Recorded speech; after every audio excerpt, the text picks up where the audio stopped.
Hello there, woman beings, and hope that you are having a fantastic day, night, afternoon, mid-morning, who knows, while you're going about your business and also listening to us. Today, we're going to be talking to you about marijuana and the devil's lettuce and all the other names that there are for weed. And the burning question, should Christians consume? So just hold on to your seats and we're just going to dive right in. This is Woman Being, where we explore thoughts and opinions and have the freedom to change our minds without expectation or judgment. We will hold a safe space and support each other as we navigate together in the form of feminine. This is actually a topic that we have been told since season 2 that we should talk about. So finally, we are getting to it. We're emotionally ready, mentally ready to talk about this whole situation of Christians consuming weed, weed consuming Christians, and vice versa. So is the weed consuming the Christians, or are the Christians consuming the weed? Who can say? Whoa! Who can say? Wow, man, that is wild. That is so deep. So deep. But guess what? We are constantly having conversation on our social media. So that means that you should be following us so that you can join in on the conversation, because this is actually how we got this recommendation, and we've gotten it a few times. So if you want to have a hand in influencing what we talk about, you need to be following us on social. So that is on TikTok, that is on Instagram. We're also on YouTube. We're everywhere. So make sure you're following us and make sure you're giving us a review while you're looking us up on all the platforms. Spotify, Apple, Amazon. Literally, if you haven't done a review on one, you should do it. And of course, today I'm joined by my lovely co-hosts, Kelly. Hello. And Emma. Hello there. So, ladies. Lady. Approaching this whole topic of weed, Mm-hmm. I really want to know, what did you grow up believing about weed, and what is your relationship with weed now? Like, what was the narrative that was painted for you, and what has your evolution been? For me, I feel like cannabis wasn't really like a high thing on my list of things to be aware of growing up in a lot of ways. Like, I had friends who did consume in high school and stuff, and grew up on the, Dare to be Drug-Free program. If you don't know what that is, then you're missing out on a great lion cartoon character that you could enjoy, who tells you to just say no to drugs. And so I grew up under like that program being in my school and hearing like, just don't do drugs.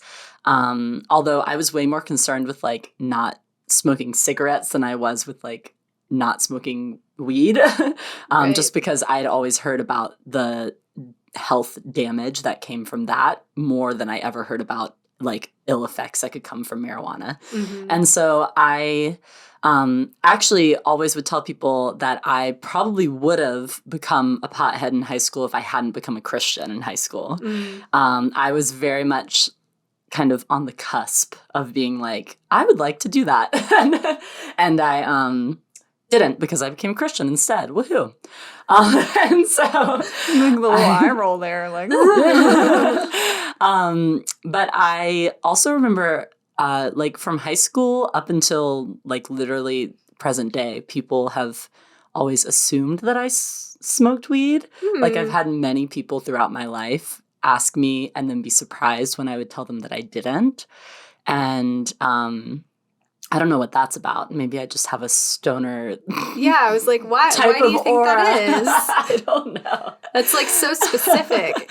I mean, I'm like a hippy dippy vegetarian / now vegan gal. Like, maybe I just fit into the stereotype to an extent of like what it would like, just, adding cannabis into the mix made sense to people. And I've had many friends who do, like, throughout. I don't know that I've ever not had friends who like smoke cannabis or in some way consume. And so maybe there's that too. But yeah, so it was kind of like growing up, it was not that big of a deal, but also it was like illegal. So that was also a big motivator to me to not consume. I'm like, well, it's illegal, so I don't really want to. And I mean, I'm the girl that literally didn't drink a drop of alcohol till I was 21. And so like I'm following the rules in that sense. And am willing to do that. But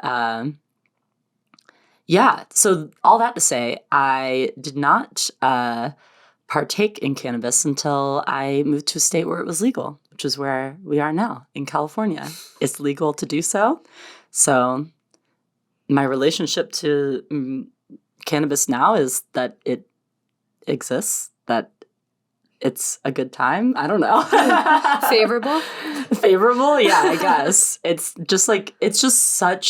so not a big deal around here to me that like, it's like, okay, cool. Yeah, no, I agree with you. It's like, okay, like whatever. Like no one's really, there's not like this great debate happening, I feel like, at least within our local community, I think. Yeah, at least with the people that I surround myself with. Yeah. Like, I don't hear that a lot. There's definitely rhetoric in, like, popular media. I've heard, like, for example, like, conservative news broadcasters on, like, Fox News talk about how Democrats pushing for universal health care is them actually just wanting marijuana access for all people. And, like, or talking about how the whole reason that they want to, like, regulate immigration is because they're just drug trafficking across the border, when really it's the war on drugs that caused more drug trafficking. But we'll talk about that later. But so, like, I've heard that kind of rhetoric, which definitely, like, makes it controversial. But in the area that we are in of the country, it feels very minimal. And we're also very close to the border of Oregon, where they've decriminalized like everything. Small amounts of all drugs. So it's like, it just feels sort of chill at this point. Well, and we're also right below the Emerald Triangle, which is like the ideal space for weed growing. So our area, not necessarily our county, but our area, the county right above us specifically, has like a really long, rich history in marijuana. And so it's kind of like, there's a town north of us literally called Weed. Yeah, and literally. The whole thing is we're called Weed. Like, you can buy like souvenirs from there about Weed, California. So like we're very, we're just like close to it in a lot of ways. Yeah, totally. What about you? Yeah, I'll just caveat this episode with my weed knowledge is very minimal and my weed exposure is very minimal. And so I don't know. It'll be interesting what I have to contribute. But growing up, drugs were bad. Smoking was bad. Alcohol was sometimes bad. And so weed was never on my radar, especially as something that was illegal growing up in Minnesota. Like, it just never occurred to me that it would be ever anything I would ever be interested in. Like, I just didn't think about it a lot. The only times I thought about it were like, I remember, I think sophomore, junior year of high school, I had a locker neighbor who was a consumer and was very smelly. Every time she opened her locker, there was a distinct smell. And so I spent most of my, I guess, high school years sort of like detesting the idea of smoking in any form or like just drugs. I'm like, why would you do that? That's so stupid. I thought that weed would make you dumb. I thought that weed like severely like altered your brain chemistry in a way that would, I don't know, destroy your future, make you really unintelligent. Just melt your brain a little bit. Just melt your brain a little bit over time. Just one weed use. You know how like they say like one cigarette could, which I'm not saying that that's not true. I guess I have no idea. Like you could be addicted forever. Oh, like it'll hook you. Yeah, one cigarette and you're hooked. Like one thing of weed and you're screwed. I don't know. You're dumb. one thing of weed. I know, a thing of weed. One thing of weed and you're instantly dumb. One joint, one blunt. I don't even know what weed was called or how you would consume it. So again, very limited exposure. When I moved to Florida, actually, to join the missions field, that was the first time I was exposed to people who were from California who may have consumed. And I actually, one of the guys who was like fundraising at the same time I was actually used to be a drug dealer Oh. And so he talked about like dealing weed and what that was like. And then even as a Christian talked about how he is in places where it was legal, he didn't think that there's any problem with like consuming some edibles or some brownies or whatever with his girlfriend. And that was fine. And to me, that was like the first time my brain had ever been exposed to any sort of like Christian and drug conversations merging at the same time, like that you could be a Christian and consume drugs, period, at all. Yeah. Which at the time I was very fascinated by, because the church, honestly, for the most part, just doesn't even talk about drugs, I think. Like, so I just didn't have any like religious, I mean, it's just sort of like it's a non-option. It's like, you just don't. It's like talking about don't murder people. Like the church just doesn't preach on that a lot because it's like so taboo that you just never do it, I think. Right. And at the time I was like, oh, this is interesting because like as weed becomes legal in more and more places, they're really going to have to figure out what their rhetoric is on this. And yeah, it's sat through several interesting conversations post college about people who said, well, you know, it's bad because of this, and other people who were like, I don't think it is bad because of this. And so that's kind of when my mind started being opened up to the idea of weed maybe not being the worst possible thing. And then, moved out to California. Took me like 2 years before I was willing to try it. And then, I would say now my relationship to weed is similar to alcohol or to any other sort of substance, is to tread carefully and responsibly. Sure. But with, you know, a zest for life. A zest for life. Yeah. There's definitely that stereotype of like, cannabis will make you dumb or that it's going to lower your intelligence. And it's my understanding, which, Kellyanne, you might have more input on this, that there's actually not a ton of research behind those types of things. Well, there's just not a ton of research, period. Yeah, that's the thing. Exactly. And I remember, like, when I learned, for example, that, like, one of my close friends in college was high basically every day. And I'm like, I've been sitting in class with you while you're high, and I didn't even realize it. And I'm like, oh, like you actually can, like, I'm not saying that that's necessarily advisable to be high in class every day, but she had really bad anxiety and it was really helpful to her to be able to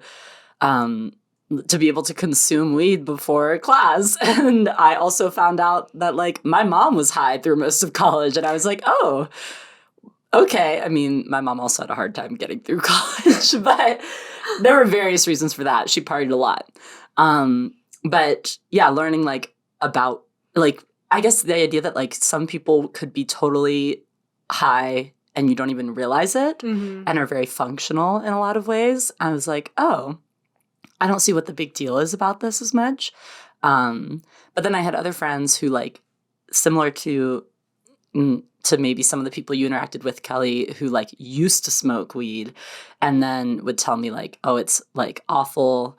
It like wrecked my mental health. It like made me so anxious or there's no like in between. That was one of the things that was often debated for me in like Christian circles was like, is it like alcohol where you can have an in between? Because you don't have like one glass of wine and then you're drunk because drunkenness is see, and even that I feel like is right? a bad argument because being drunk is a spectrum just as much as being high is. Like people act like, oh, you can be tipsy without being drunk and that's not sinning. But it's like drunk is a spectrum. You start, you know, like, and it depends on how much you've eaten and how, like when. So like, there's a lot of factors. I could get drunk off of a glass of wine if it's been a while and I haven't eaten anything and like, like, I don't know. I think that's just Christianese like justification for like, oh, well, I can drink alcohol. It's okay. Yeah, no, I agree. Yeah. And I'm just saying that was sort of the framework that was given. It was like, well, with marijuana, like it's one and done. Yeah. Like there's no in between. Like you're either high or you're not. Yeah. Stupid. And that was the rhetoric. And I had friends tell me that too, who like used to smoke weed all the time. And so it was like, that was part of like how it developed for me and like hearing these contradicting points. Yeah. Yeah, everyone kind of does seem to have their own ethic around it because you're right. There's not a ton of research. There's research on some things that is like really helpful. For example, the management of chronic pain or just different things that it is useful for. It can be a good thing, but also there can be some not great things associated with it as well. I grew up very I was homeschooled, very sheltered, and there was tons of like drug activity in my neighborhood. We lived in a fairly high crime area, and I was around the just say no type rhetoric, and it was like, this is the gateway drug. Like, if you do this, your world will be opened up to all of these other things, and those things are all bad. And so it was like, it's like this itself wouldn't be bad. Like, weed particularly wasn't maybe necessarily bad, even though it was like, you definitely shouldn't do it. Like, definitely not. But it's like a non-negotiable that you will instantly become like a drug addict. I feel like, maybe this is a hot take, I feel like we, like in the church, approach drugs very similarly to purity culture. Like, we're like, sex before marriage? Absolutely not. There's no spectrum. You will not. And all of these other things are like gateways into a lustful, experience with somebody. So, don't hold hands or don't like... avoid the horizontal position. Avoid the horizontal position or like whatever like variation of that. It sounds very similar. It's sort of like this. If you inch too close to whatever is actually really bad, you will, it's I don't know. the leave room for Jesus idea of like, well, if you're opening yourself up even a little bit to something that could be questionable. Don't give the devil a foothold. Don't do it. He's outside your door. He's waiting. He's waiting. Yeah. He's trying to attack. And it's this prohibition style argument that like, truly doesn't work. Like, it truly is not effective, and we've seen evidence of that across the spectrum. Totally. When it comes to like dealing with substances or activity, like prohibiting things doesn't work in the way that I think Christians and even like our government think that it will. Totally. Yeah. I completely agree with you. But that was what I grew up with, right? That idea of that this is bad. Like, people that smoke weed are like the worst people, or they're not smart, or they don't care about anything. They're totally dissociated. Yeah. They're ruining their life. They're going to ruin all their relationships. They're smoking weed because they have emotional or mental problems. Yeah. Like, they're unstable people. They're things they're unwilling to trust the Lord with, so they lean into drugs instead. Yes. Yeah. Like, the whole idea of self-medicating, like, bad. Anyway. Moved out to California, did ministry school, got out of ministry school, and my husband has been quite the connoisseur of weed. He has a cannabis charcuterie available for all. He has a history. Of knowledge, you might say. Yeah. And as I deconstructed, I kind of realized, like, wait, I actually don't have a good reason to not try this, right? And I'm a firm believer that you could try probably almost anything once just to see what happens. If you really hate it and you feel like it's negative or bad for you, you could never do it again. Like, that is your choice as a human. Maybe not that philosophy for absolutely everything under the sun, but for most things. So one night I was actually leaving Kelly's house. Yes. And I was like, I remember this whole journey. I was there. I think I really want to try some weed. I think that'd be a good time. Why don't you go get the stuff? We'll go home and have it together. And we did, and it was a very fun, enjoyable experience, and continued. And so now I would say I'm a frequenter in the use of marijuana. Mary Jane? Mary Jane. Right? Okay. Yeah, you were right. Absolutely, you were right. I'm the idiot here. Like, you're definitely the not. one time I had weed, it made me dumb, and I don't know anything about weed. So that's something that my husband and I enjoy together very frequently, or separately, or whatever we might have going on that day. And I find it to be something rather beneficial for my life, actually. So as a little bit of a follow-up to that, now that we've all kind of grew up, no weed, or weed is bad, or your various upbringings with weed, and now we all are somewhat favorable or regularly enjoy weed, do you ever feel like embarrassed, or like you have to be like discreet, or like, what's the dealio? Yeah, that's a great question. Actually, even Emma asked me about it recently in regards to work, because we work together, and she was like, do you want me to not talk about like weed consumption in front of people, or like how do you feel about that? And I was like, I don't know if I really thought about it before that point, but especially in California, it's really not a big deal. And like as far as people finding out that I've consumed weed before, like it doesn't feel like a big deal, but at the same time I've noticed that I don't necessarily offer up that information very like readily, unless it's like I felt at a group and I'm like, oh, they can chill, I guess. I don't know. And it's, I mean, I'm really, I wouldn't call myself a frequenter. I would call myself a from time to timer, maybe. Quarterly. Something like. Quarterly edible. It's like a special thing, not really like, I don't know. Like I drink a lot more often than I do weed, but.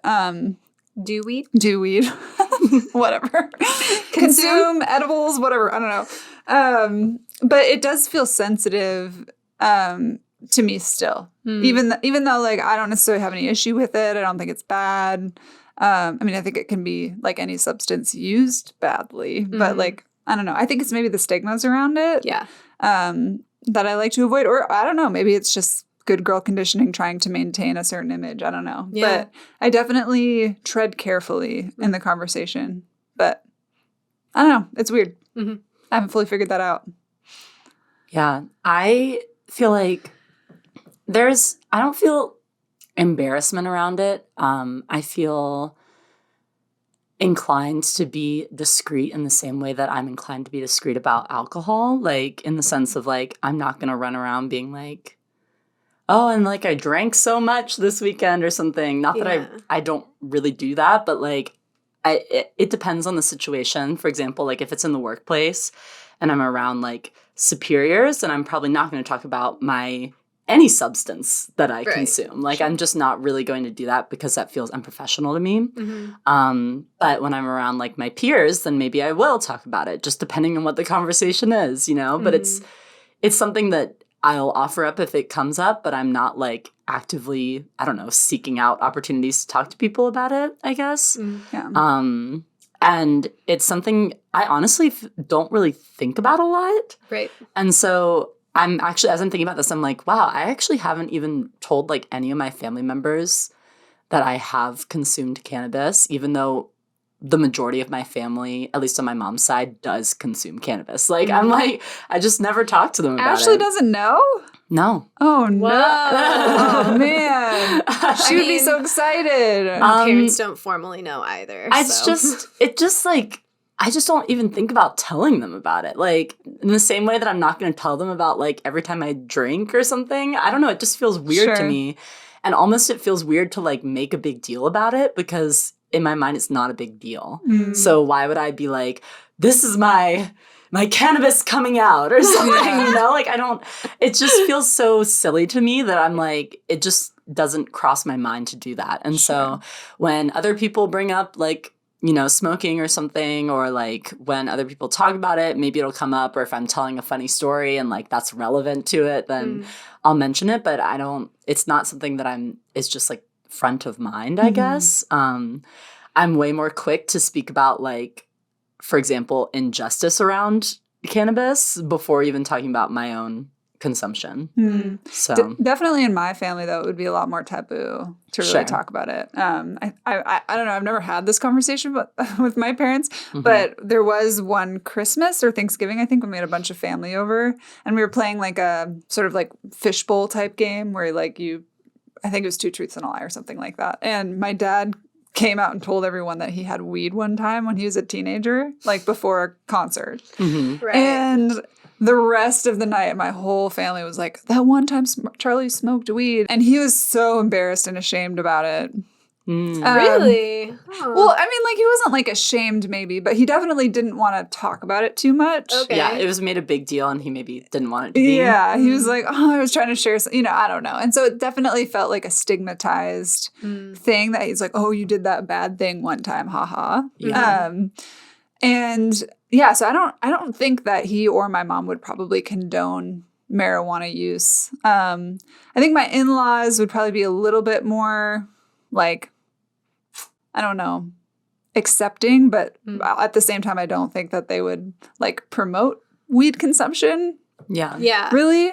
And so, and all of them are not all of them. On Ross's side of the family, nobody lives in California. And so it is illegal, and so it doesn't matter. You know, it kind of feels like we're not going to risk like anything for getting busted for weed or whatever. So Yeah. Sure. Nah. Yeah. And that's different, right? We live in a privileged state when it comes to that. And so like other people might worry about things that we don't have to, and that creates a different dynamic. Yeah. Yeah. And I mean, and also I feel like I'm processing this in real time, but I'm realizing too that probably part of the reason why I haven't really advertised it to my family is because my family, they go hard when we're all together. Like there's lots of drinking or smoking or whatever. And I think were under the impression that I would never drink alcohol because I didn't drink until I was 21. Gotcha. Even though I was offered it so many times, but like in family settings.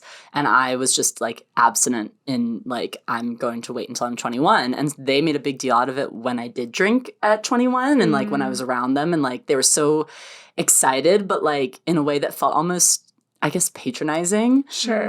Where it's like, why are you making a big deal about this? Like, I'm literally just like drinking legally. Yeah, I'm just legally drinking alcohol over here. And so Yeah, I think that's part of it too. Is like I feel like some of my like extended family would make a big deal about it, and I just like don't care to deal with it. Sure. Yeah. Like not a big deal in the sense of it being taboo, but they would be like so stoked and Like, so like she finally. yeah, and there would also probably be some pressure to like consume with them and in places where it's not legal, and I don't really want to deal with that. Sure. So Yeah.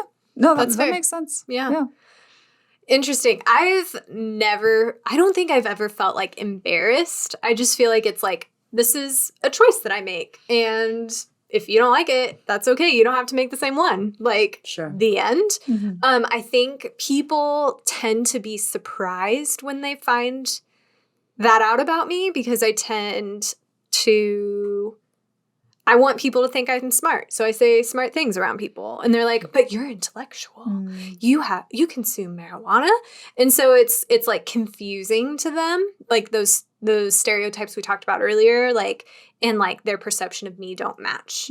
But also I would say that I'm discreet in the sense that like, I don't like tell just anyone. Like I actually choose not to discuss it at all in the workplace, because I just don't think it's very professional. Like the same way I wouldn't be like, yeah, I went out drinking on Friday or whatever. Like people are like, how was your weekend? I'm like, it was good, thanks. Like I'm not going to be like, I played video games for 6 hours while high. But I will say I played video games or whatever. Yeah. Kind of in the same way you wouldn't be like, well, I got drunk and watched, 6 seasons of Psych. Like you wouldn't say something like that. Yeah. You'd just be like, it was good. I feel like it's like an unnecessary detail that people don't really need to know about me unless like we're close, right? Now, outside of the workplace, that might be a little different. But I also would say that I'm maybe discreet towards people that I know would disagree with my life choice. And back to, again, like, well, this is my life choice. You don't have to make the same one. That's totally fine. But I feel like specifically people that are like Christian or conservative would judge me for it. And it's like, this literally doesn't change who I am at all. So I don't know why it matters to you. Yeah, I will say I knew you pre-weed and post-weed, and I don't see a difference in terms of like your intelligence. I'm still smart. Let's say a real-time study. This is my observational study. Case study. I have not seen any decrease in intelligence of either of you in knowing both of you pre-cannabis and post. Thank you. I appreciate that. But I do have a good time when we are all cannabis together. Yeah. No, it's a good time. And honestly, I think it's important for the ego to feel a little dumb sometimes. And so I'm the person that I'm similar to you. Like I feel like dumb and like I can't say a lot very like clearly and like thoughtfully. And it also obviously depends on how high I am. But I think it's like good for the ego a little bit. I've like struggled with this a bit because I feel like I've been having a hard time getting high. Yeah, you have a high tolerance. I'm getting drunk too, though. I do. I don't know what it is. I'm just built different. So like to me, it's almost more fun just getting to watch you guys be high than like actually being high because it takes more for me to get there. And I think that also in my mind so much so like debunks this whole idea that like someone who like consumes cannabis regularly or even at all like is going to instantly be like an isolated stoner who's like putting off all their responsibilities and their friendships. Like I've literally heard that stereotype where people say like you will just like isolate yourself and just want to like be high all the time. And I'm like, most of my experiences with cannabis are with my friends and it's like always a great time. Yeah. And like it's so I don't like see the like it's silly to me because literally the same exact thing could happen with alcohol. Yeah. Like so many people dive into alcoholism and then isolate and like will sneak off and like drink alcohol and just get drunk by themselves and be sad or like whatever or destructive in some way. And so to me it's like it's a really dumb trope to use. I mean, I think ultimately it just depends on the person, like with any substance. Yeah. Like there are plenty of people who take, you know, like Adderall, for example, to help with certain things. And it's great for them. It, you know, really improves their quality of life. Whereas there are other people who consume something like that and it is really hard for them and doesn't improve their life. So there are, I mean, like some people consume alcohol and don't have an issue with it. Other people do and they do. Like I think with any substance, caffeine, like just last week, a friend of mine like had quit caffeine and had like horrible headaches all week from quitting caffeine because he had a chemical dependency. And it's like, I mean, obviously caffeine is a very like minor drug that you could like be, I guess, consuming. It doesn't alter your brain waves as much, but I mean, like it's still a dependency. Yeah, for sure. And like, I mean, like, there's so many things because the thing is like caffeine is a normalized drug, right? Like that is a normalized drug that people consume, even though it alters your mental state. It changes your like energy levels. It changes those chemicals in your body. Yeah. And alcohol is also a normalized drug. Like it is something that changes your mental state and it is normalized to do that. Cannabis is not, even though cannabis may even like not be as harmful as some of those other things, you know? Well, that's a whole nother, that's our next part of the conversation. Yeah. We'll get to I'm trying not to go too far ahead. Thing. Yeah. Well, I'll just ask the question so that we can go there. What is your understanding of the war on drugs? Because that's tied into this whole conversation, right? War on drugs has been a very prominent thing for a very long time. And just want to like throw that out there. Tell me your thoughts. I would defer to Emma on this one. I will say I know very little about the war on drugs, except that it is a seemingly racially motivated political, I guess, policy against substances that are more prevalent in racial communities. That's my understanding as far as I have. I think that's accurate. So for drugs makes me so mad. There's so many things. I mean, the war on drugs, for a little bit of context for anyone who may be like, what are you talking about, was started under President Nixon, I believe. Correct. He declared, we are going to have a war on drugs because drugs are the bane of our society. Ruining the youth of our nation. Yes, exactly. And literally, one of President Nixon's like top guys, who was one of the people that went down with him in Watergate, said publicly that the reason for the war on drugs was because it isolated hippies and people of color who were consuming marijuana and cocaine and who were the people who were not for Nixon. So it is literally putting the people that were not his supporters in jail. So first there's that. And then we see every president after him in support of the war on drugs, including Clinton, Obama, and Biden, like including all of these presidents who'd say that we need to have hard lines on drugs. Obama has even publicly said that you are not an electable candidate if you are not anti-drug. And like, it's so frustrating because it's become such a part of our society. And then we saw like 2 presidents after Nixon, Reagan came in with like, his wife like created the whole slogan, say no to drugs. Like that was her whole campaign and her thing as the first lady. And we saw Reagan bring in a ton more racialized policies that like directly attacked people of color, when statistically we actually see people of every like race and socioeconomic class like using drugs at the same rates. But we see like, I think it's 40% more people of color put in jail because of drugs. Like it is totally like, it's obvious when you look at it that way. Or a good example is like cocaine and opioids. Like crack cocaine, you can get like 5 years of jail time for like 5 ounces instantly of crack cocaine. And I don't know if I have the numbers exactly right on that, but the disparity is evident. Crack cocaine was like stereotyped as more popular amongst Black communities. But powder cocaine, which is more popular amongst the wealthy white elite, very popular in Hollywood, very normalized in Hollywood for a long time amongst wealthy white actors, it takes like 500 ounces of that in order to get the same amount of prison sentence. Really? That's amazing. It's so stupid. Yeah. Well, and the fact that they're the same compound. Yes. And then one also, is just a smokable version. Yeah. And one is a snortable version. It's literally the same compound, and they have 2 different names. And you have to people like literally use the correct term, even though it's exactly the same. And also what's really fascinating is a lot of pharmaceutical companies now have very similar, if not almost the same, compounds that they currently prescribe. And it's legal because you have a prescription. Yeah. But I'm like, whoa. It's legal over here and can help people, but over here people are going to jail for the exact same thing? Yeah.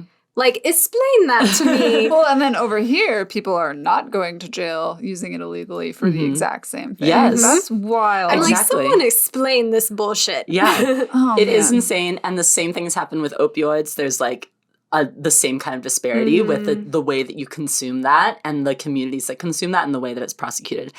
And so it's like been such a detriment to communities of color. It's been a way to prevent people from entering our country who are immigrants because there's the stereotype that they're going to bring drugs in, when actually part of the issue with the war on drugs is that it's a supply and demand issue, and the government is targeting supply and not demand, right? So they're saying if we bust these people that are distributing drugs, then we are ruining the supply and people won't be able to get drugs. But that's not true. That's not the way that it's worked out. The demand has remained the same. People have just found different ways to get the drugs. So like meth, for example.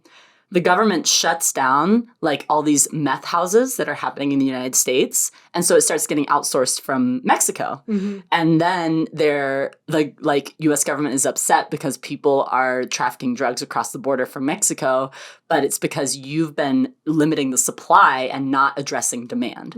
So demand addressing would be doing things like giving people rehabilitation. It'd be doing things like not putting people in jail, which is where they're actually going to still access just as many drugs and still be hooked on these drugs. If you truly wanted people to not be hooked on drugs, you wouldn't put them in jail. You would put them into a rehabilitation facility. You would give them actual practical help to get them off of those drugs. mental health resources available. There'd be way more money put into that, but instead we see presidents and all sorts of legislators consistently push for more funding towards the prison system.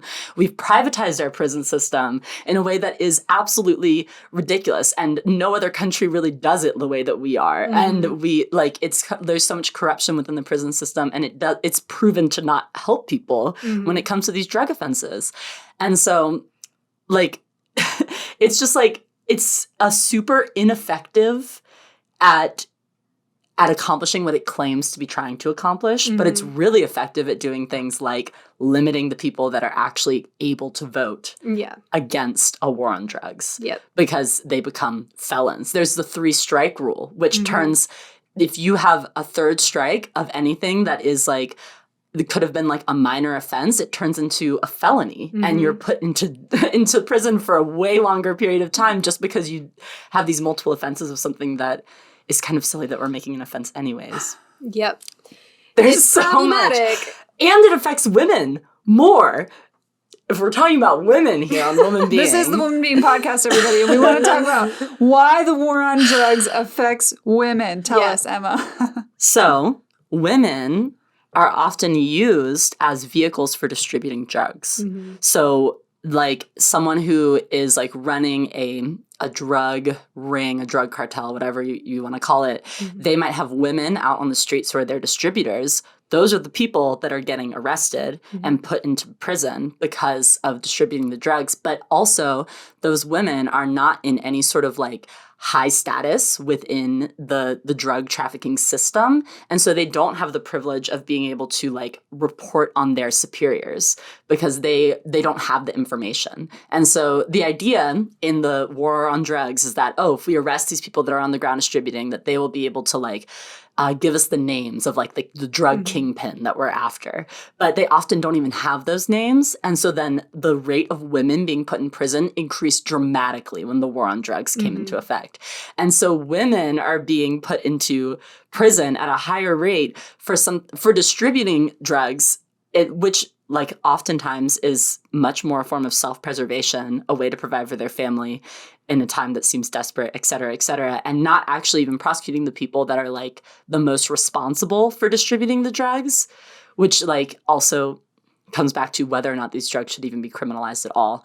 But women are affected dramatically more because of this. Well, and ultimately, the more we press on it from a prosecution standpoint, the more underground it goes, and the more underground it goes, the less it's regulated. And the more unsafe it is. Yes, as well. And the less regulated it is, the more unsafe it is. The more people get murdered in cold blood. The more people are hooked on like impure substances that have other like poisonous, toxic chemicals in them, et cetera, et cetera. And so like it gets worse. Yeah. There's a huge problem right now, for example, with fentanyl, right? And so people are cutting their cocaine, putting a cheaper drug or cross-contamination or whatever to try and bulk it up to get a bigger sale, make more profit with other things. And those things are actually causing deaths because it's unregulated, right? Yeah.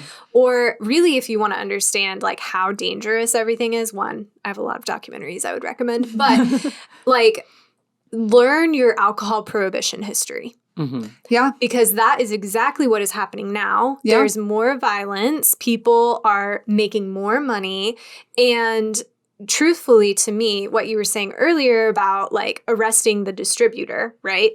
Or anytime there's a dealer, right? That doesn't mean they're the supplier. And that just shows to me how little government actually understands about these organizations, because the true dealer or the cook, sometimes they're called cooks or sometimes they're called chemists, are so high up and so far removed.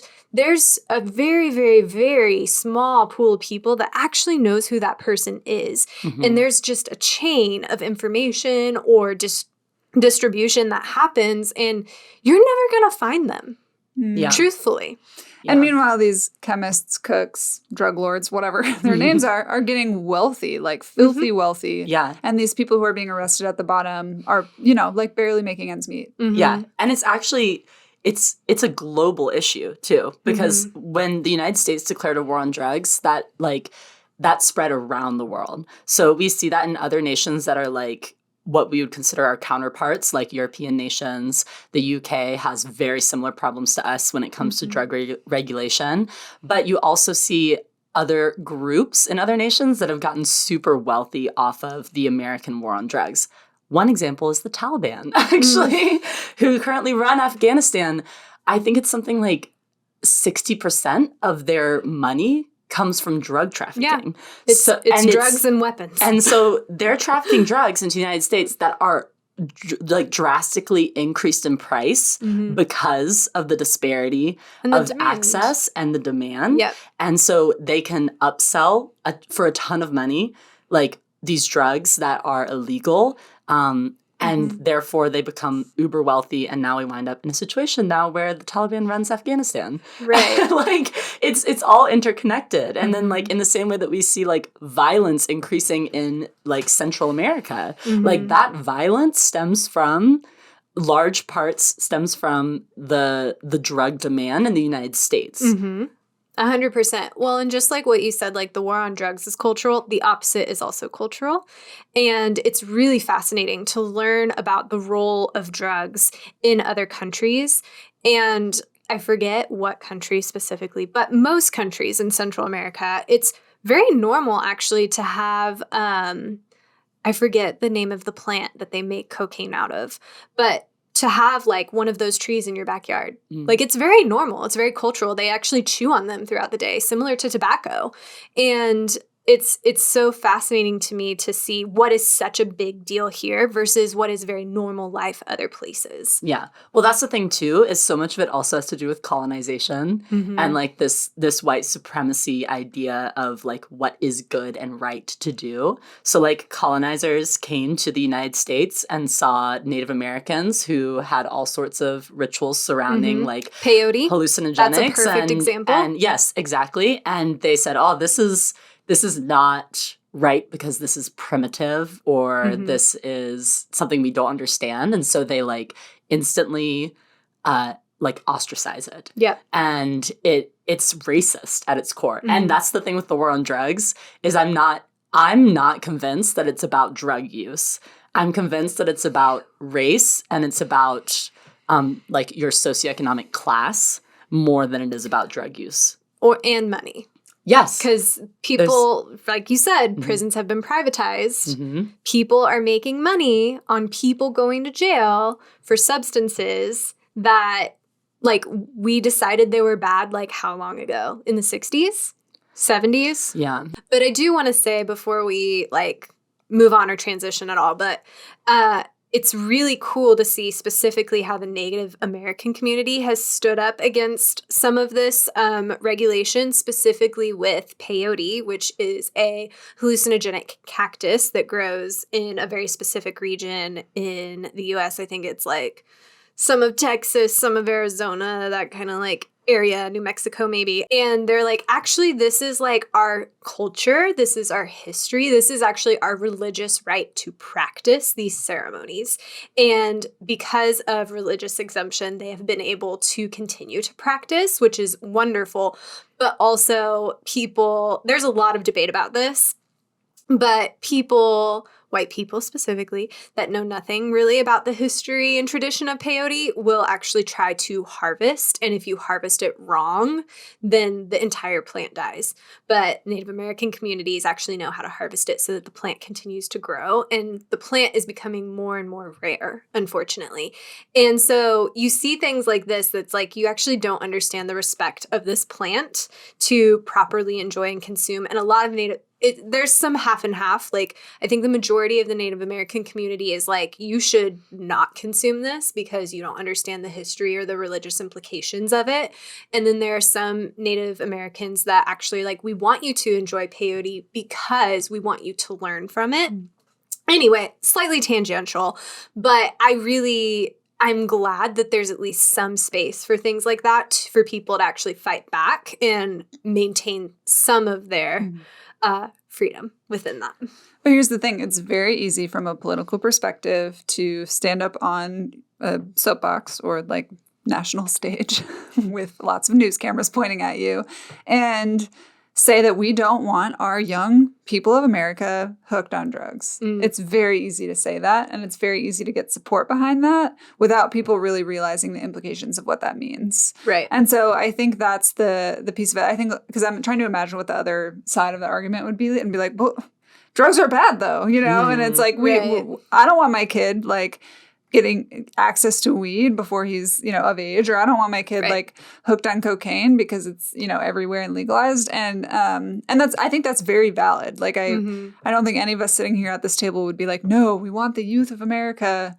to like have access to any drug they want. That's not the goal. But I think the sentiment is that the policies that we're currently enacting to prevent drug usage is in a lot of ways perpetuating the problem rather than actually solving it. Whereas, in my opinion, legalizing more drugs would actually create more regulation around them and actually stamp down the crime around it. Absolutely. And the access to it way more. As long as there's also control and awareness on the black market as well, which is very important. There's a black market no matter what. There'll always be a black market. Well, absolutely. But there's actually, I don't remember what the exact statistic is, but there's actually a decrease in underage use of marijuana in states where it became legal. So you actually see like children not using the substance as much once it becomes regulated and legal, because it is harder for the people who are like selling it on the black market to sell, because they're like, people are able to sell it from a dispensary. And so then when it's totally illegal, people who are selling and dealing drugs don't care as much about who they're selling to. They'll sell to anyone. But then when it becomes legal, their crime would be selling it to someone who's underage, right? And so it's there's more impetus for people to like not deal drugs illegally, essentially, when you do make it legal. And then there's also less stigma around it. And honestly, I think there's an extent of that, even just like, it's kind of like you want it more when you can't have it. And so like a teenager might want to smoke weed more when it's scandalized. Right. Whereas when it's not, it's like, and it's less of a big deal. It's like, chill. Yeah. No, absolutely. And I agree with you. Black market will always be a big thing. But when you legalize something, you create a ton of regulations around it that maybe necessarily, speaking about weed, small-time growers can't keep up with. Sure. Or like lower income communities actually can't pay the higher price. Yeah. So actually what we have seen as weed has legalized, and we're seeing a lot of states starting to follow that, is black market has gone up, and in a lot of ways it has become more violent. And that is a huge problem that I think no one considered before like moving forward with legalization. So But I mean, it's part of it is like, we're now reaping the fruit of the problem that we created in the first place. Absolutely. Right? You know, like, it'll take time to like heal as a society if we choose to like, I don't know how, legalize things. however you think about that. But we have systems and like huge corporations that have existed outside of legal precedents that now have to either figure out how to become legal or like a way to continue to operate under the radar, which becomes increasingly harder. Yeah. And actually the thing is that even in places where cannabis is legal, there's still a race issue with it. So, for example, Illinois, I believe, legalized recreational marijuana in the past maybe 2 years. And they like had a program where they were incentivizing people to start their own dispensaries. And like they had to prove like all the ways that it's going to help their community. They had to like say that they're going to hire at least 6 people of color, I think is the number. Wow. And they had to like hit all of these requirements to receive, I think it's like grants or funding of some sort from the Illinois state government to run dispensaries, right? There's already dispensaries in Illinois, mostly run by white people, people who had the funding already to create these dispensaries. And so a large majority of the people who are applying for this dispensary grant funding are people of color who want to, they want to reap the benefits of marijuana being legal now. They want to, like be able to profit, and they want to be able to help their communities. And that program has been like, I would say, a catastrophic failure because there's like the system is overwhelmed in all the applications that they got, and that to the point where they're only allowing people into the program who got a quote unquote perfect score. So they have like a score system of like 250 points where people can like determine if they meet all the requirements to get this funding, and someone who gets 249 points is disqualified. And there's tons of people of color who are waiting still for funding to be able to open their dispensaries in Illinois, while it's taken over a year. This program is still like in flux.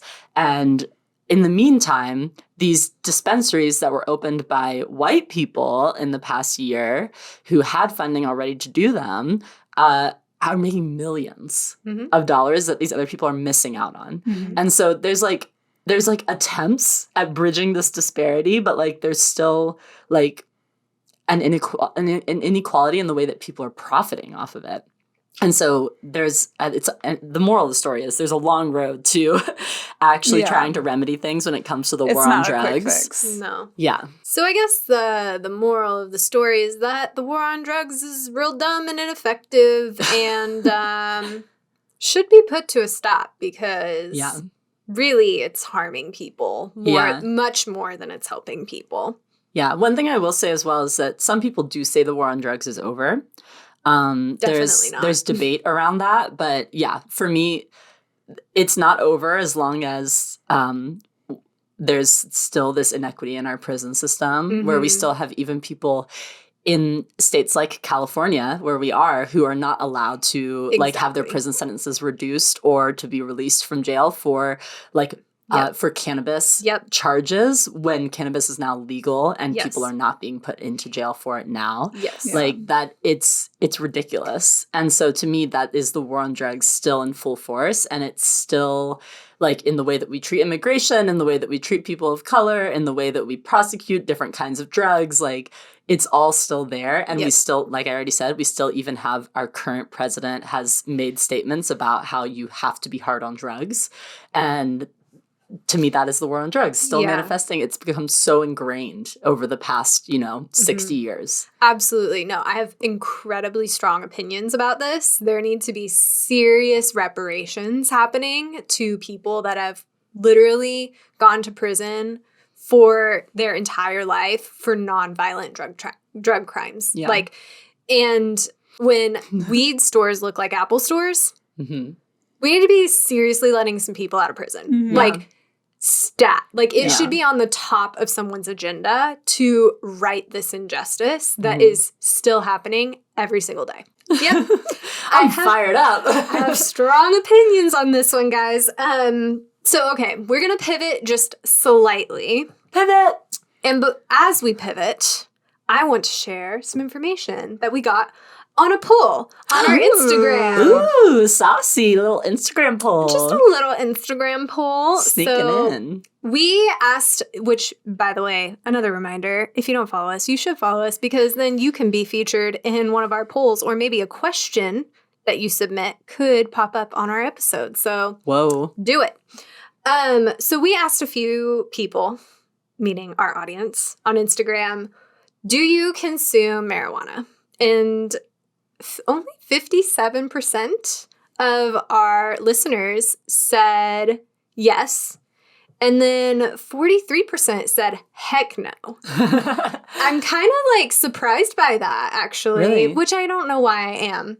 I'm just like, we're in California. It's fine. Not our listeners are everywhere. Yeah, so, that's the thing is our listeners are all over the country and also could be in other countries. And so I think our Instagram followers are mostly probably people in the United States, but all over the U.S. So that makes sense to me. It does make sense. And then our next question was, should Christians consume marijuana? This shocked me, actually. 91% of people said, sure. I'm like, really? How fascinating. And then only 9% of people said definitely no. I'm like, that's really fascinating to me. So, and with that in mind, as we transition a little bit, why do you think the church is like so weird about this topic? We don't hear we have whole sermons around tithing. Or what clothes you can and cannot wear. What clothes you can or can't wear. And then, people talk about, not drinking too much or should you drink at all. That's a whole debate within different, areas of Christianity. But no one really talks about weed. What's your read on that? What's the situation? Tell me your thoughts. I mean, I said this before. I think a large part of it is due to the fact that it's been illegal in most states Right. for most of our lives. I think probably California, Illinois, Oregon churches have had to like adapt a little bit more. But even then, I don't think I've heard one Christian leader in California talk about weed. No. Which is weird. Let's get real, because they have a vape pen in their back pocket. Or I don't know. Maybe we're trying to figure out what we think about it. Maybe it's just still so bizarre or stigmatized. I don't know. But I do think that legalization will change the landscape of the way that the church speaks into this topic. I don't think the church really talks about drug use at all very much. Maybe not. Yeah, I think that the church maybe would be more inclined to talk about more quote unquote extreme drugs than cannabis. Because they'll talk about, oh, this person was, addicted to methamphetamines, and now they love Jesus, and God has changed their life. Yes. Like that kind of Former testimony. Drug addict, now yes, I think that's sold a out for Jesus. popular. Yes. That's a popular testimony That's that the people dream like to testimony. purport. Yeah, it's like I was on all these drugs and all these things, and then God changed my life. And I think you hear that story a lot. But honestly, I think it's twofold. One side of it is how entangled the Western evangelical church has become with politics. I think that there is the inclination to align themselves with whatever the conservative party in the United States believes, or even the conservative party in Canada or in England believes. And that also comes along with it a prohibition on drug use and including cannabis. I think that there's that. I have a hunch that the church doesn't like to admit that they were wrong. And I think that as cannabis is becoming more legal, as it's becoming more accepted, that a lot of figures in the evangelical church are sticking to their guns because why not? By not saying anything. Well, by not saying anything. Or I've if you do a Google search and you're like, can Christians consume cannabis? Sure. You will mostly see answers that say no. They'll say, oh, it's like not the worst thing in the world that you could do, but you should be wise. Everything is permissible, but not everything is beneficial. And you should have a sober mind. And you need to think about that when it comes to cannabis and not allow yourself to be inhibited in that way. And so you'll hear that rhetoric a lot if you just try to learn anything about it from a Christian perspective. And so I think that Christians in the United States have said, we've been saying that these drugs are bad for so long, we can't turn around on it now. Even if there's research coming out that it's not as bad as we thought, even if it's maybe you can use it in a medical sense, sure, that's okay. But only if it's prescribed by a doctor. And that's the only time when we literally give people much harder drugs in the medical system. Every single day, yes. guys. Every people single get day. morphine and yes. Yeah, and it's casual. It's like a normal day at the hospital. Just here you go. Here's your morphine dose. And I'm like, yes, but absolutely important. But also yeah. I think that honestly, because at the end of the day, in my mind, there is so little actual justification that you can give behind why to think that it's bad to consume cannabis, that I think that the church is sticking to their guns. And I think that there's just stigma around it because the church is fine. Lots of churches are fine with you drinking alcohol. The church is fine with you taking ibuprofen for pain relief. That modifies your body. Why couldn't you smoke a joint for pain relief and relieve your pain? Why is that different? That's the thing that I think it comes down to is that there's a stigma around it, and there's been there's an unwillingness to change. I think too, it's all extra biblical. So there's nothing in the Bible about cannabis. In fact, there's like some evidence that ancient Israelites consumed cannabis. And like cannabis was around. It was a thing. Like in the Roman Empire, when Jesus was like hopping around, cannabis was a thing. Like people had access to it, but it's not in there. But you know what is talked about in the Bible is alcohol. And so it seems to me actually like the Christian Bible, the text is more concerned about people being inhibited by alcohol than they are about people being inhibited by cannabis, even though it was there. And so honestly, in a way, that's like, to me, I read that almost as a permission. And because there's nothing about it. And so on top of that, obviously, use your discernment for anything that you're doing, anything that you're consuming, like be a healthy human. But like, there's also like, I think that it's like it's a misnomer, the idea that like the Bible would be prohibiting that when it literally doesn't talk about it. And it's not that they didn't have it. Like, it's not like, oh, this didn't exist yet, so that's why they didn't talk about it. Like, it's not like cars or something, or maybe even other drugs. I don't know what all types of drugs they had access to back then, but they had a wild time. That's the thing. And so I think that comes along with it is there's this idea that it's sinful, but there's nothing in the Bible about it. The only substance that the Bible really talks about is alcohol. Yep. So we should be more concerned about alcohol by that logic, right? I mean, depending on who you ask, I think maybe we are. Because again, we're addressing like a silence, I think, as far as the church has gone in talking about cannabis at all, other than being like, don't do illegal stuff or like aligning with political parties that support those types of. I'm of the same camp. I don't want to do things that are illegal. Do I think it's silly that they're illegal? Yes. Sure. Do I want to do something that's illegal? But I also sympathize to an extent with people who might like still consume cannabis in places where it is illegal. Yeah. I think it's a risk for sure. But I also don't think that it's, I mean, obviously, I don't think that it should be. Yeah. Do you guys ever imagine like just Jesus smoking a joint? All the time. Hanging out with his disciples. He made the plant, guys. Eating some bread. Actually, one of our friends, who is a comedian, one of my favorite jokes of his is about getting to heaven and God, like having a conversation with God and him being like, you mean you didn't make that plant? You didn't make that plant. No, the joke is he... Okay. So the idea is he gets to heaven and God is listing out like all the good things that he did. And he's like, oh, and I didn't smoke weed. And God's like, okay, you didn't smoke weed. And he's like, yeah, like I did what you said, like I didn't do it. And God's like, you mean the plant that I literally made, like that I put on earth for people to enjoy?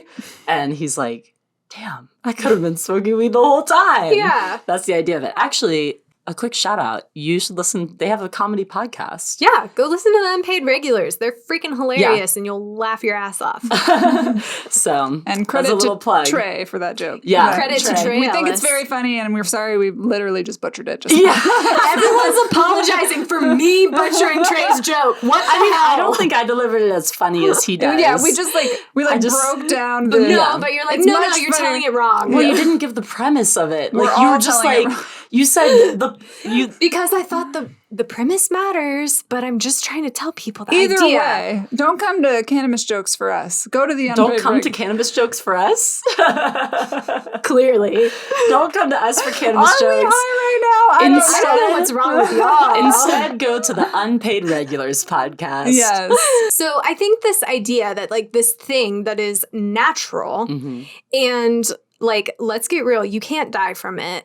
You can't like overdose. You just get something that's called greening out and you get really sick and dizzy and it kind of sucks and you throw up maybe and you sleep it off and you wake up the next day and you probably still feel a little gross. But like there's no reported overdose death from marijuana. Maybe someone did something stupid while high. I'd like to think of it as like, chugging a gallon of milk. Yeah, you shouldn't do that either. That could kill you. You're not going to feel good. Yeah. Well, I mean, or a hangover. Like, literally, people get hangovers all the time, and it's totally normal. Well, you can't die from alcohol poisoning, though. You can. That's the thing. No, I just said you can die from alcohol. I know. I was agreeing with you. Yeah, but we're comparing drinking milk to yes, cannabis it's more overdosing. harmless in that sense. Yeah. But that's the thing that's so frustrating is that alcohol is not stigmatized in this way. Right. And you can die from drinking alcohol. You can die from alcohol poisoning. People die all the time from Yes. alcohol because of like literally driving while drunk or doing something really stupid. Like driving while high is also not recommended. You can don't get a do DUI that. for that. That's bad. You shouldn't do that. Don't do anything stupid while high. But the point is when we look at the statistics around like deaths and like physical harm becoming people who are high, like it's just abysmal in comparison to the harm that alcohol causes. Like we're talking like domestic abuse goes up, like DUIs go up. Yep. Like death by car accident goes up. Death by other random compulsive activities goes up. Like violence goes up. There's all these sort of things. Whereas like with weed, I mean, there's probably some of that. Yes, there is some of that, but like comparatively, it's not the same. Let's get real. When you're high, you want to sit on the couch and chill and laugh and eat some snacks. Like all the snacks. You want to eat an entire bag of Ruffles. And that is a stereotype that's not true for everyone. But like some people are very productive while high. Like I am not one of those people, but like, you know, everyone's different. But it's just like I would definitely argue that alcohol is far more dangerous than marijuana. I would 100% agree. So I just don't get why the church cares. Personally, like I'm like, I don't know why this matters. I really don't see a correlation to morality and marijuana use. But that's just me. As we've talked about all of this, like kind of the burning question that we started at the top of the episode with is, should Christians consume weed? I mean, I think this the same way as I would alcohol or like any drug use really is that Christians who are aligning themselves with a particular moral ethic should consider weed as a possibility, but not necessarily a definite. I think that like it is important to take stock of one's mental health state and purpose behind consuming any sort of substance and make the best decision for you and your mental health and what helps you connect with your faith the most. So I don't prescribe weed to everybody. I don't prescribe alcohol to everybody. I think that Christians should feel permission to consume weed if it feels like a safe and good choice for them. As far as like Jesus is concerned and what he specifically says or like what the rules are, I think this is one of those spaces where there aren't rules. The rules are like honoring oneself, honoring God, and honoring the people around you. And I think you can do that in lots of different ways, whether that is sober or not. I'm not going to tell anyone that they should drink alcohol or that they should like do certain drugs or whatever. Like that's not, I'm not a pharmacist. I'm not going to tell someone that they should be doing something like that. I think that Christians totally can like consume cannabis. Like I don't see any reason why they can't. If they feel cool with doing it, then like do it. If you want to do it, do it. If you don't want to do it, don't do it. Like it's just not a big deal. Also, if you don't want to, I don't know, freaking eat vegetables, don't eat them. Like you should probably still eat vegetables. Yeah. You definitely probably should. You can consume cannabis as a Christian. I don't think it makes you not a Christian. I don't think that it makes you more sinful or something. I would say it's not even a sin. Could you do something sinful while high? Sure. Just like you could while drunk or under any sort of influence. Like another actually really good example is the chemicals and like hormones within our brains change all the time. So for example, when you talk about being sober-minded, you are not, like you could argue that you are not sober-minded when you're like in love, you know, because your brain is firing different chemicals that are putting you into a different state of mind, and you actually might make dumber choices. Like they talk about people being blinded by love, or you're in like the honeymoon phase of a relationship. Like you are being manipulated by a chemical difference within your brain. And that's okay. So like, why is it bad to do something like consume cannabis and also like alter your brain state for a period of time? Like the same is also true if you're in like a fiery rage and you're really angry. Like you might say things that you don't mean. You might be more hurtful than you intended to be, or like act in a way that you wouldn't normally, because you have all these different chemicals that are firing within your body and telling your body to act in a different way. Like that's not a bad thing. That is the way our bodies work, in the same way that the way our bodies react to a plant is not a bad thing. Yeah. Like there could be consequences depending on you, depending on your life, depending on your body and your own like chemical makeup, but that doesn't make it a bad thing. And so I think Christians should stop condemning cannabis use. Yeah. I think that, you know, some Christians could probably benefit from some cannabis use. I like, think a lot of just them like could. Cool off and smoke a J and like be chill. Like for a moment. Sit on the couch, think about your life a little bit. Stop like freaking out about everybody else and just like have a moment. But that's just like my personal opinion. So yeah, it's like silly. I think Do what you want. Yeah, I agree. I think everyone should consider it. And That's a good way of putting it. what I mean by that is, like, think about it. Is it a good thing for you? Is it not a good thing for you? There's a myriad of different reasons that you may choose to or to not consume marijuana. And I think it's important for you to consider it an option for you, but that doesn't mean you have to, right? I don't think anyone should have to do most things. Yeah. But that doesn't mean that, like, you wouldn't enjoy it. You know what I mean? And everyone is so different and everyone's life is so different. So, I mean, think for yourself, consider it. If it's not for you, it's not for you. If you don't have a reason other than your own prejudice to try it, I think you should. Because again, you can try anything once, maybe not like meth, but you know, why not? You know, Yeah. I think like there's no lasting effect. It is not, well, there are a few things that you should be aware of, but make an educated choice for yourself. Yeah.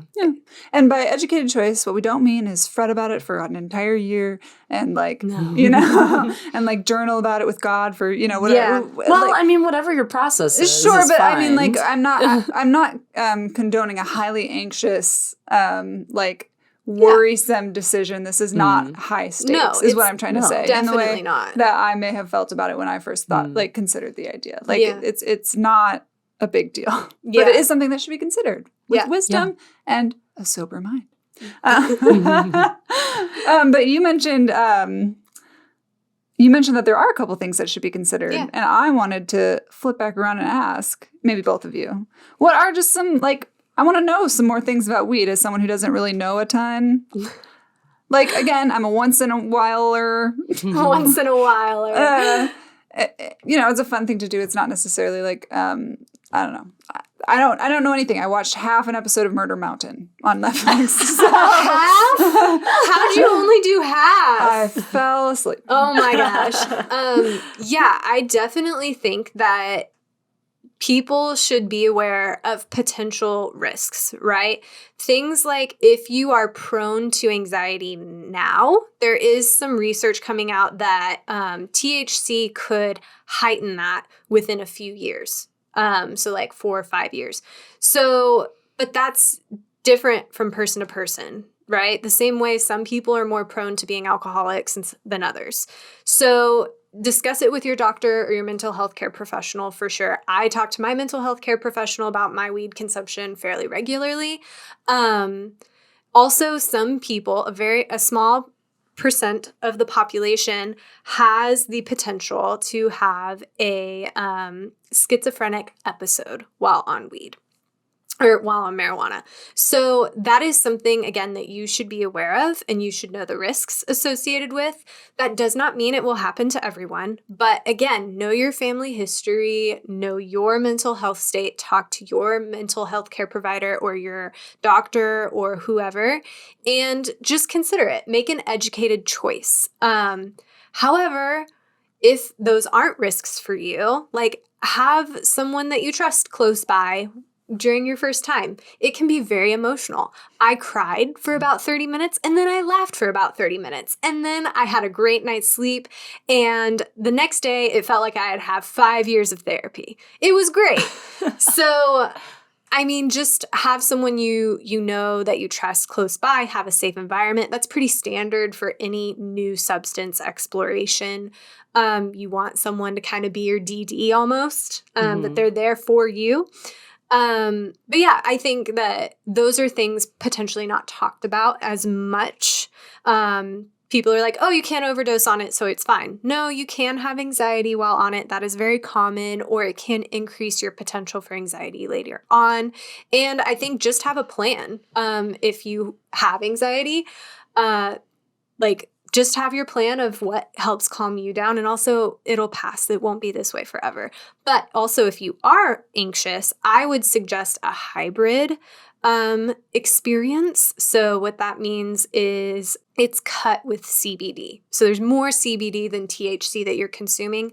That can help mellow you out so that you're not like wired. Some people tend to like indica versus sativa, which is like nighttime weed versus daytime weed. I like nighttime weed. I want that body high. Some people just like the brain high. Sometimes you just got to experiment and try some stuff out. That was one of the things as I started dabbling in cannabis that like, I guess I just hadn't considered was how many ways there are to consume it and different types of cannabis. So like there's so many varietals and like within like indica and sativa, like there's so many different like dosage amounts and there's like including CBD in it or like how you're balancing it out. Like people have this down to a science. Oh, like you can really curate your cannabis experience. Oh, yeah. There's a whole culture. Yeah.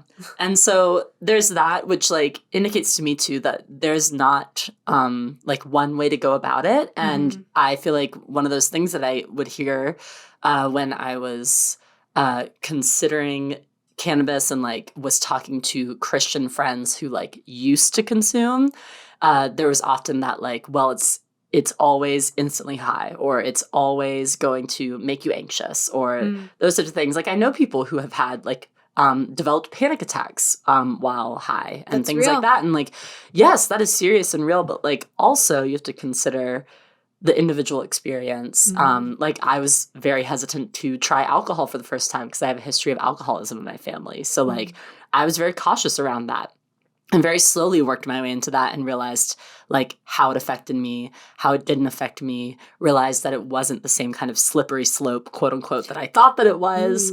I thought that if I drank any alcohol, I'd become an alcoholic because I had had such bad experiences with other people who were alcoholics. And so it was like, that's not it. And then I realized, oh, there's actually a way to do this in moderation. There's actually a way to do this that is enjoyable and that is healthy and fine.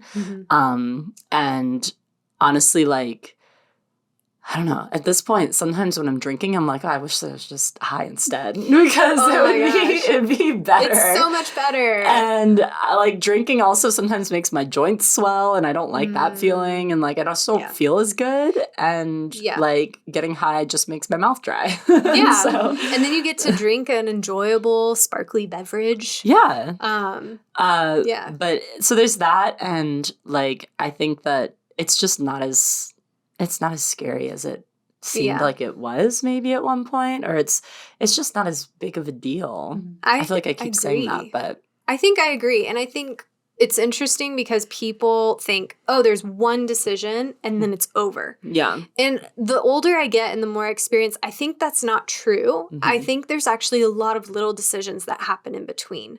So like you've mentioned earlier about the trope of like, oh, people that are stoners, for example, kind of just withdraw from society and that's all they do. And I'm like, well, sure, because people want to escape pain. But we also go home after our 9 to 5s and numb out on the TV for 3 or 4 hours or on Instagram. Yeah. Like, there's any... Yeah, that's like, a mental health issue. That's not a substance issue. Yeah, really. That's your mental health. You actually need to figure out why you want to do something all the time. Yeah. And especially if that thing's not good for you or not productive, I think everything in moderation. Mm-hmm.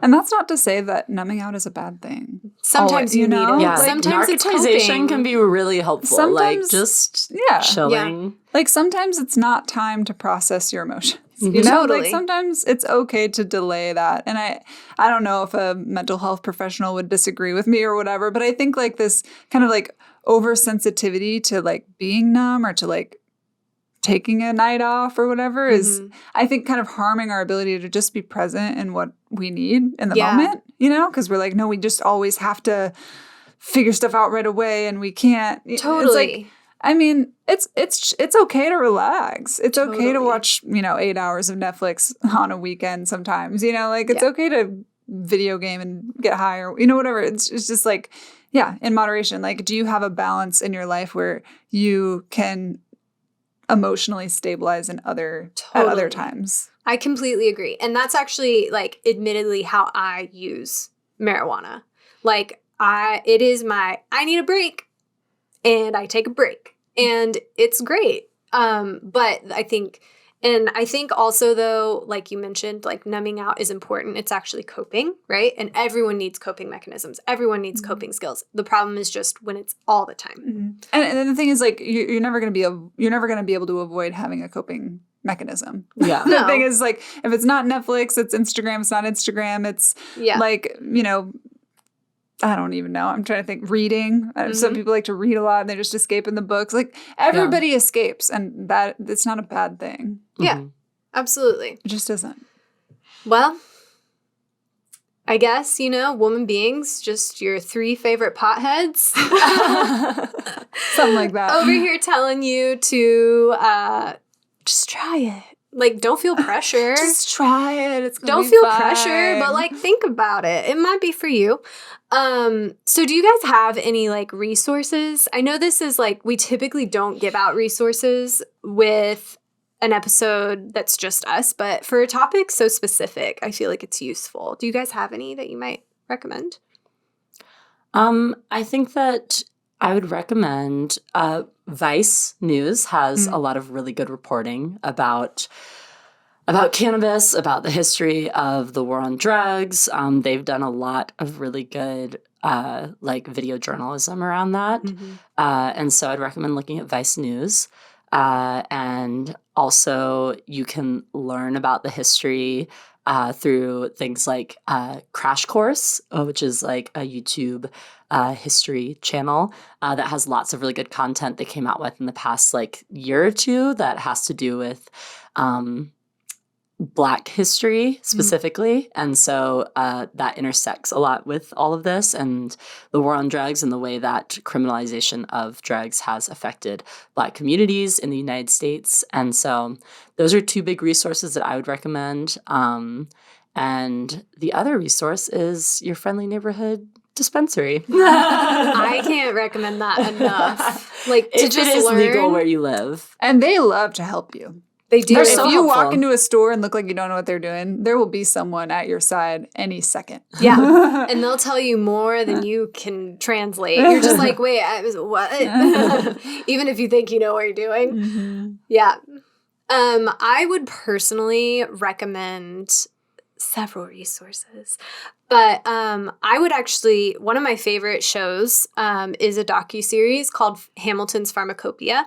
It is not specific to marijuana, but it does an in-depth look at the cultural implications of a bunch of different drugs. And as far as education goes, I think it's very valuable to understand how this all works, not just here, but in other countries and around the world, and how it's practiced. There's a lot of really beautiful ceremonies that if someone is struggling with alcoholism, the village comes together and preps a beautiful ceremony and literally gets high together, and it's bringing this person back into the tribe. And then most of the time, the alcoholism goes away, which is fascinating. So I would 10 out of 10 recommend Hamilton's Pharmacopoeia. I would also suggest Murder Mountain. As Kelly mentioned earlier, she's dabbling. Thank you. It's so good, especially if you're from California, understanding the history of what like the war on drugs has done specifically to weed farmers here in Northern California, I think is very important.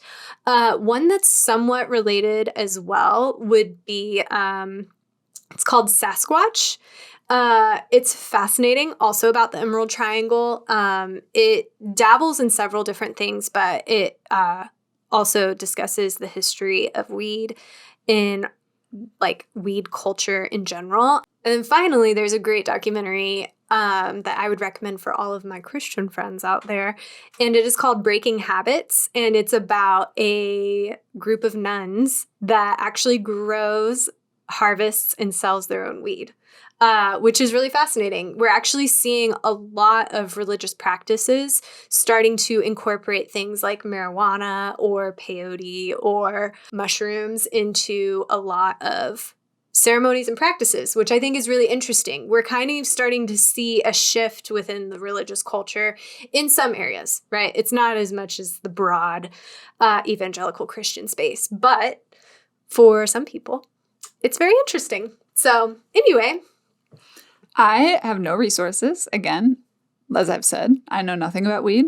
Not nothing, very little. But I think that the best resource is your own experience. Mm-hmm. I mean, or talk to your friends, you know, who do consume. Yeah. You know, like that's, I think, super helpful. And like if you're in a relationship with someone, then they probably would be open to talking to you about their experience. And I think that that's one of the things that was most helpful to me was like just hearing from people that I knew and like getting that firsthand knowledge from them. Yeah, for sure. And like you said, your friendly neighborhood dispensary, like that is invaluable, I think. So anyway, I think we're just going to land this plane and call it good with, again, your favorite woman being stoners. Legalize it. Legalize it. Help vote to legalize it. So anyways, thank you so much for joining us on this conversation today, Women Beings. We really appreciate it. It was a fun one. It was a little bit different. So again, leave us a review and follow us on Instagram so that you can help us know what is next on the horizons. What should we be talking about? What do you think about this episode? We want to know. Help us keep the conversation going. And with all that, we will catch you next time. See ya. Bye.